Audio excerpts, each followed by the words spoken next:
Hello students, welcome to Learners Hub channel. In the first part we have studied till NCERT exercise 1. The exercise 1 is very simple. In fact, whole chapter is very simple.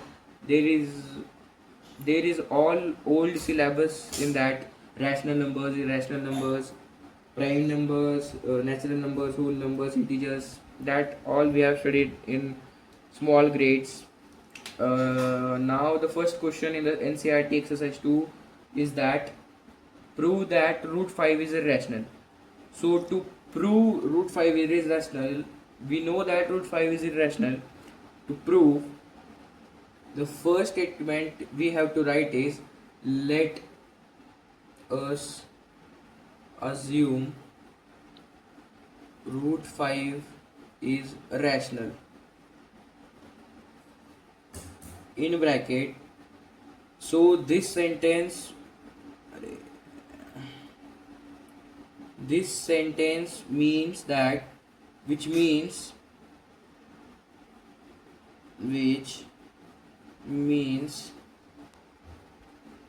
it can be written in the form P by Q. No, let us take A by B. I have told you this in the definition of rational numbers. Rational numbers can be written in the form A by B, where B is not equal to 0 and A and B are co-prime integers. Co-prime integers. And now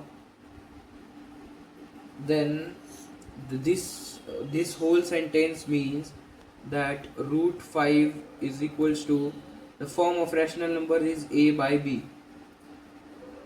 Squaring both sides, when we will square the both sides, root 5 square is equals to A square upon B square. We are squaring the both sides. Now root and square will cut off, the remaining will be 5 is equals to A square upon B square. Now this B will go here, it becomes 5B square is equals to A square.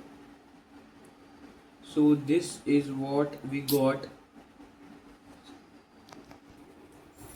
From all this we can say that we have got 5B square is equals to A square, which means 5 divides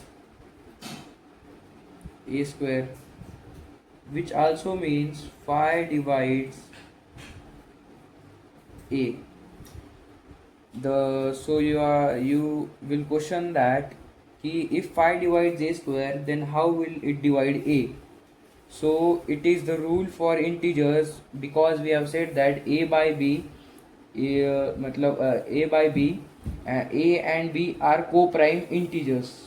So it is the rule, if a number divides a integer square, then it also divides the number without the square.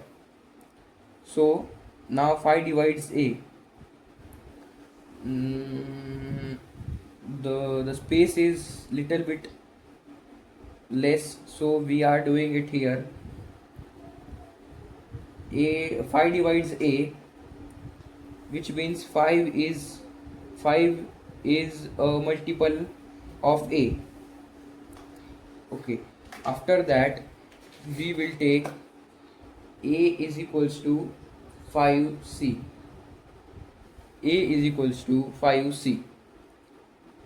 इसको हमने A को 5C ले लिया, तो अभी इस equation को 5B square is equals to A square को इसमें A की वैल्यू इसमें डाल देंगे. We will put the value of A in this equation, which means 5, where this will be 5A square 5C whole square, 5B square is equals to 25C square. The square of 5 is 25, and c square is c square. Now v square is equals to 25 c square upon 5. 5 ones are 5, 5 5s are 25. B square is equals to 5c square. From this statement we can say that, or we can see 5 is 5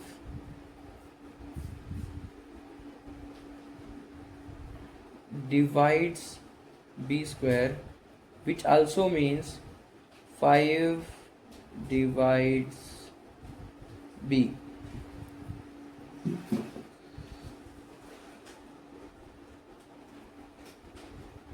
Now we can say that 5 is a common multiple 5 is a common multiple of both a and b, so it does not follow the definition of co-prime numbers, which means our assumption was wrong. Therefore, by contradicts root 5 is an irrational number.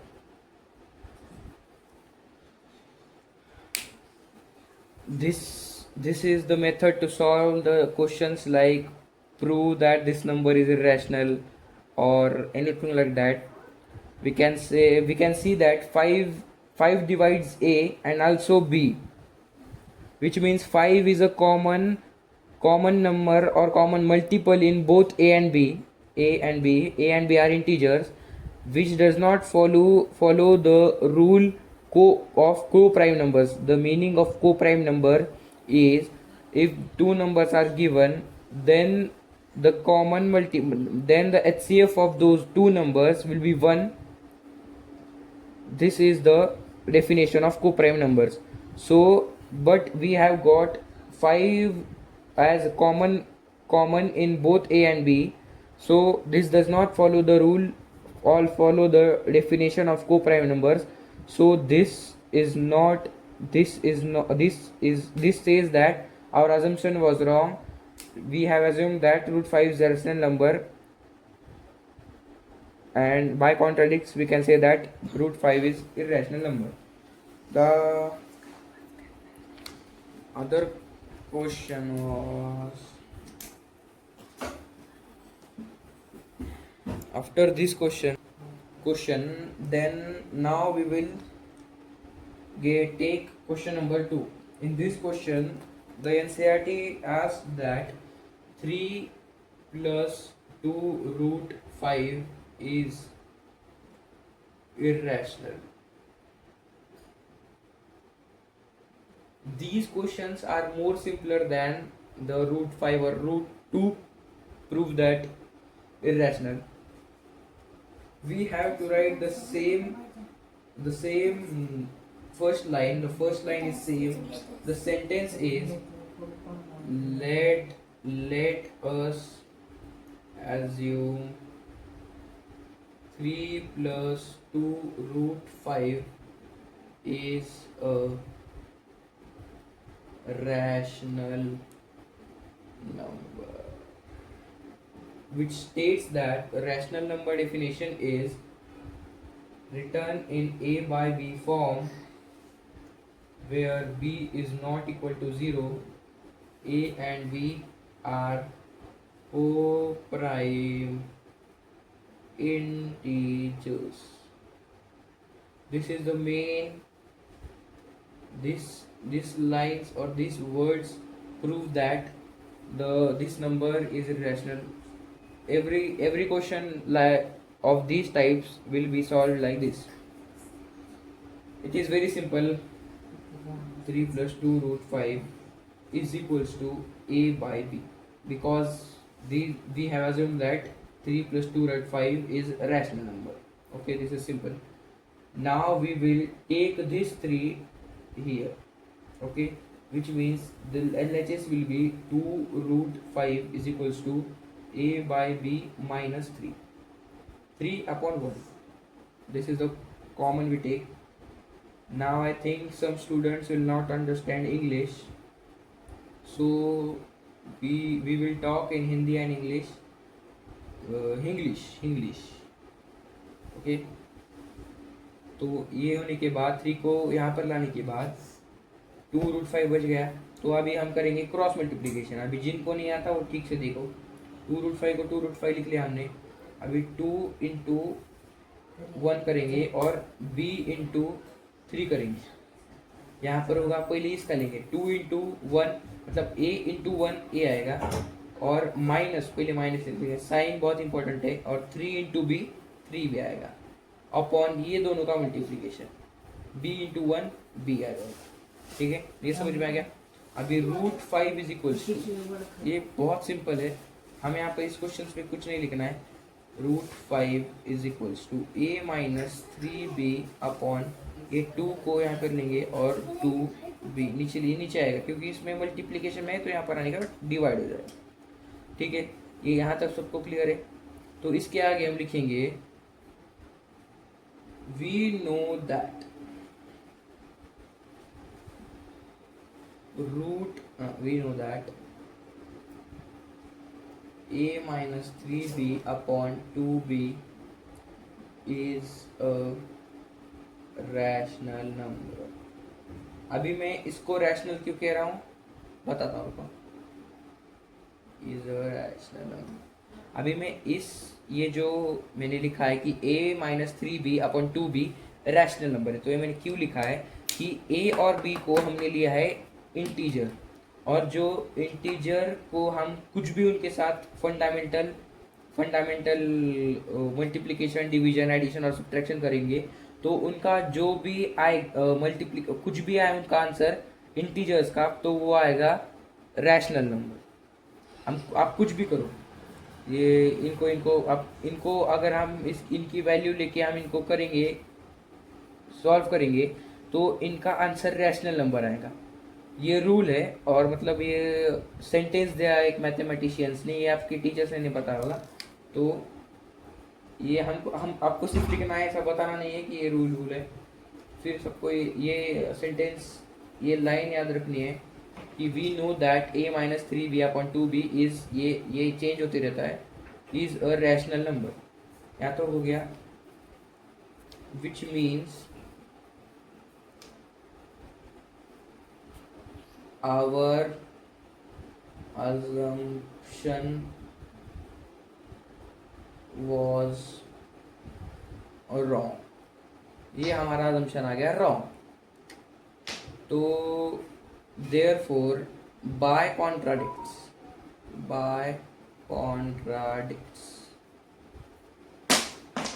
root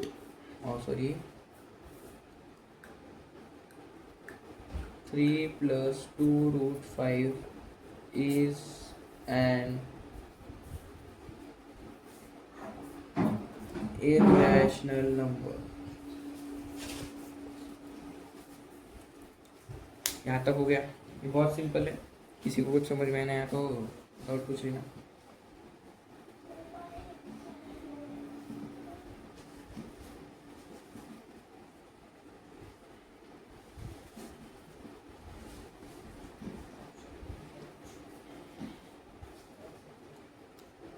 ये होने के बाद और भी irrational prove करने के बहुत सारे क्वेश्चंस दिए हुए हैं एनसीईआरटी में, जो कि बहुत सिंपल है, जो कि आप घर पे भी कर सकते हैं। अभी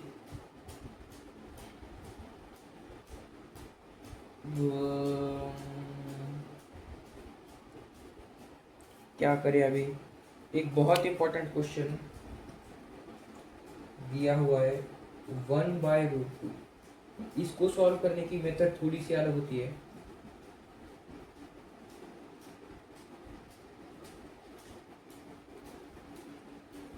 वो सेंटेंस सबसे इंपॉर्टेंट है, वो हम सब जगह लिखते हैं। Just assume 1/√2 is a rational number।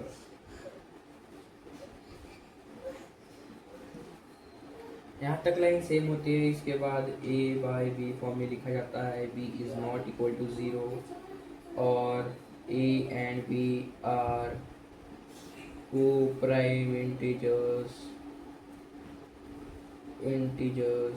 यहाँ तक सब सेम होता है। तो अभी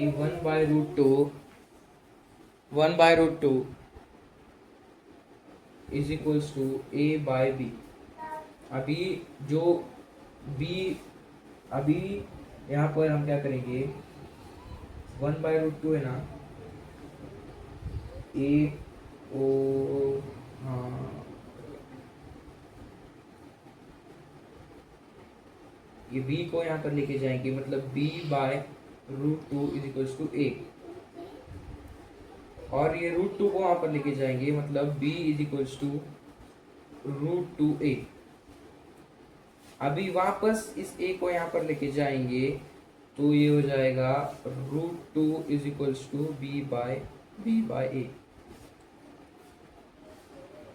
और यहाँ पर लिखेंगे बिकॉज, ये साइन बिकॉज का होता है, b/a आर इंटीजर्स। वो रूल बताया था ना मैंने, इंटीजर्स को डिवाइड करो, मल्टीप्लाई करो, ऐड करो, सब का रैशनली आता है। तो b/a जो होगा, because b/a are integers, b/a are rational is a rational number, therefore, which means our assumption was wrong, therefore by contradicts 1/√2 is an irrational number। ये हो गया। ये एक बहुत इंपॉर्टेंट क्वेश्चन था। बाकी के सब मैंने जैसे बताए वैसे ही है, और कुछ ज़्यादा खास नहीं है इन क्वेश्चंस में।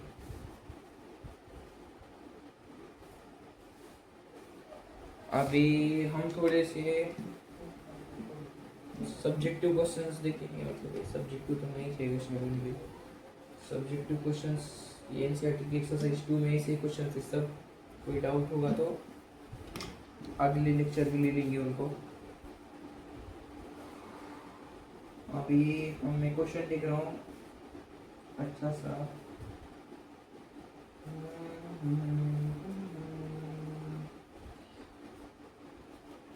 दो नंबर्स का एलसीएम दिया हुआ है। LCM is equals to LCM of two numbers. LCM दो नंबर का दिया है, और वो दो नंबर नहीं दिए, आपको बताया नहीं कौन से है। 2400 एलसीएम दिया हुआ है कि 2400, और एचसीएफ ढूंढने को बोला है। HCF is equals to question. Option A है 300, ऑप्शन बी है 400, सी है 500 और डी है 6। इन चारों में से कौन सा आंसर होगा? 2 मिनट ले लो, इसका आंसर बताओ। जल्दी से पॉज करो वीडियो, जल्दी से बताओ।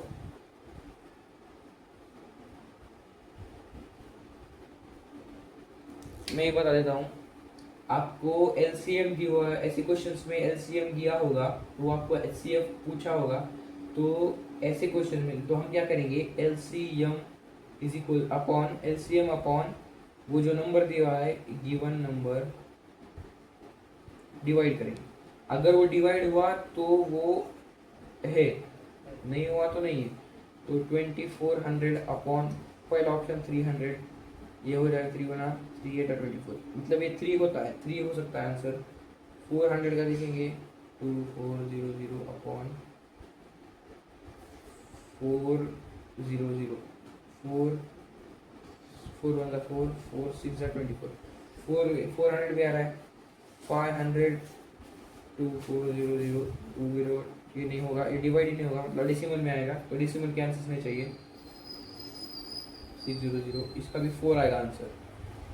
तो अभी 2400 के हम फैक्टर्स निकालेंगे, इस फैक्टर्स निकालेंगे 2400, तो 2 1 200, 2 6 00, 2 3 00, 2 1 2 5 00, मतलब 0, 2 7 5 1 5 15, 5 3 3 1। अभी हम क्या करेंगे, ये क्या है, 2 है ना, ये 2 into 2 into 2 into 2 into 2 into 2 into 2 into 2 into 5 into 5 into 3। तो इन सब नंबर्स में से आप देखोगे तो ये हमको दिख रहा है कि जो 3 है वो 300 है, वो 200 का मल्टीपल है, मतलब कि 300 के इन तीनों नंबर मैंने क्वेश्चन ही गलत पढ़ लिया है कि एलसीएम दिया हुआ है, तो इनमें से इन चारों ऑप्शंस में से कौन सा ऐसा ऑप्शन है जो एचसीएफ नहीं हो सकता। तो हमें ये दिख रहा है क्योंकि हमने 500 से यहाँ पर डिवाइड किया है, तो जो 500 है वो 2400 को डिवाइड नहीं कर रहा है। इसका मतलब है जो ए बी सी है ये 2400 के मल्टीपल्स में आते हैं, मतलब फैक्टर्स है, और जो 500 है वो अकेला नहीं है, मतलब इसका आंसर होगा सी। तो एचसीएफ इसमें पूछा नहीं था ना, क्वेश्चन ही मैंने पूरा नहीं पढ़ा था इसलिए। अभी हम अगला क्वेश्चन लेंगे।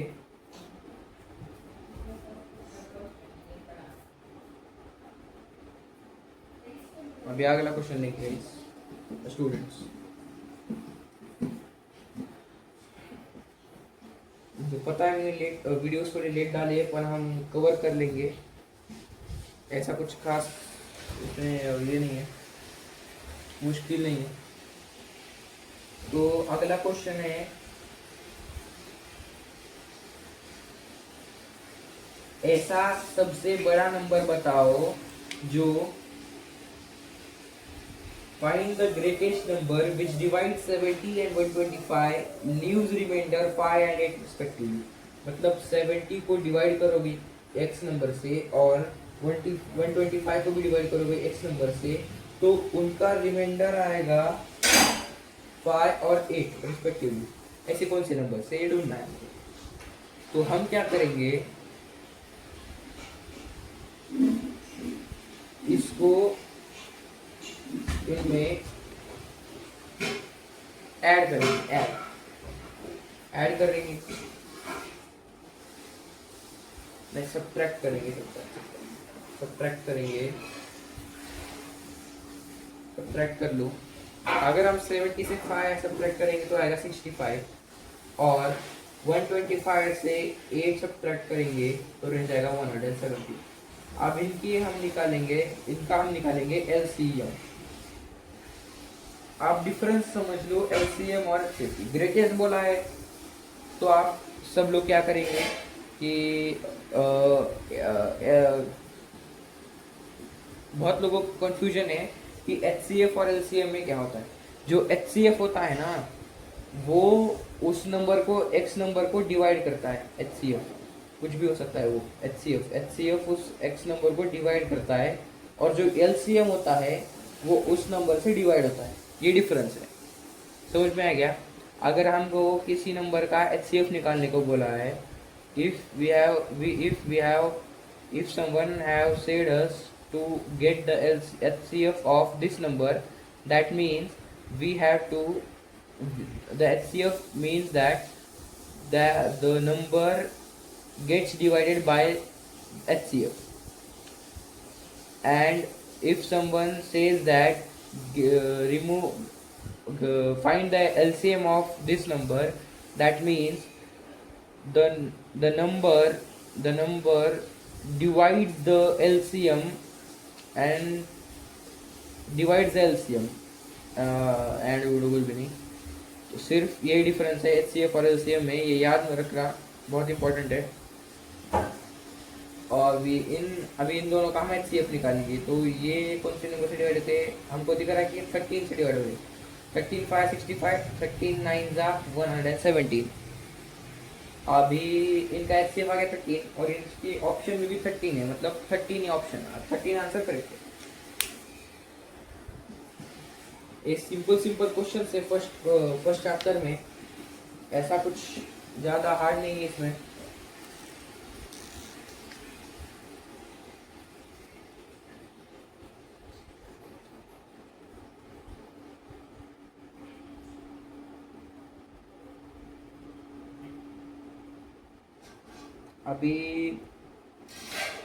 अभी हम लेंगे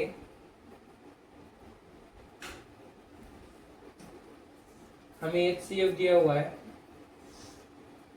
3 3 6 और 54 नंबर का जो है 6, और एल सी एम ढूंढना है 336, 54 नंबर का एल सी एम ढूंढना है. तो हम क्या करेंगे, अलग मेथड से ढूंढेंगे. H C F is equals to 336 into 54, मतलब ये मल्टीप्लीकेशन नंबर्स का, और L C M into H C F. तो हम क्या करेंगे, L C M is equals to, H C F दिया हुआ है हमको, एच सी एफ 6 है, तो 336 into 54 upon 6, 6 1 6 6 9 54, 336 into 9, 9 6 54, 9 3 27 plus 5, 9 4 32, 9 3 27 plus 3, 27 plus 3 30. The LCM is 3024. This question is simple.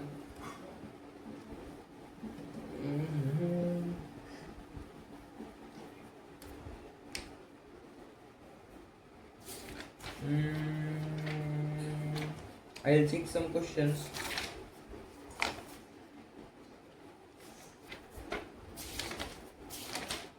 The questions in this chapters are not that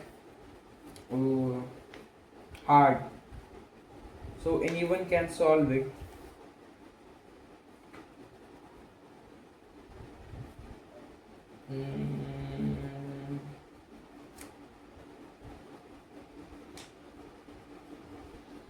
और एक question देखते हैं हम. इस क्वेश्चन में बोला हुआ है कि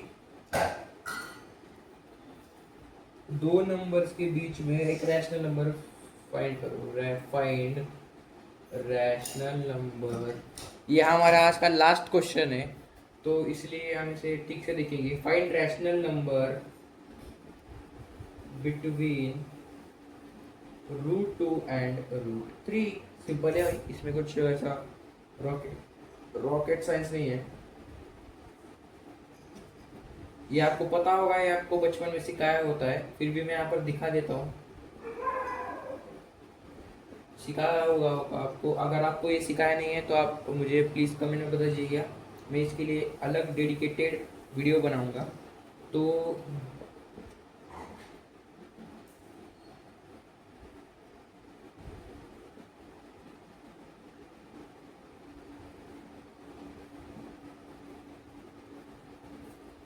नाइन्टी सिक्स सबसे क्लोज है, तो हमें 4 ही लेंगे.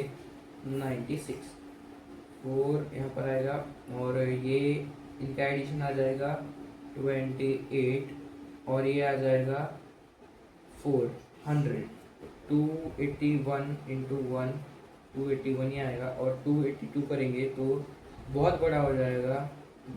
हाँ, ये बहुत बड़ा हो जा रहा है, तो इसलिए हम 1 से लेंगे, और 1 2 डिजिट तक काफ़ी है, बहुत ज़्यादा हो जाएंगे, तो इसीलिए 281 का रिमाइंडर करने की ज़रूरत नहीं है. तो इसका मतलब √2 का आ जाएगा वैल्यू 1.41। अभी रूट 3 के निकालेंगे, 1 1 जा 1 प्लस 1 2 2.00 23 इंटू 3 9 6 नहीं अरे 25 इंटू 5 125 ये भी हो जाएगा। अगर 26 इंटू 6 करेंगे 6 30 6 3 6 2 12 15 ये भी हो जाएगा। 27 इंटू 7 7 49 7 7 to 14 189। इसके आगे नहीं हो पाएगा, 189 लास्ट है तो वो 7 ज़ा आई थिंक सो 7 ज़ा हो जाना चाहिए, उसका आ जाएगा 189। तो अभी हमें इन दोनों में बहुत ज़्यादा गैप दिख रहा है, फिर भी हम एक बार ले लेंगे आगे का भी। इनका सब्सट्रैक्शन आ जाएगा 11 मुझे लगता है, हाँ 11 ही आएगा, और 0 देंगे आगे 2, तो फिर इनका आ जाएगा 34 एडिशन और 343 इंटू 3 4 3 या 12 3 या 9 10 1029।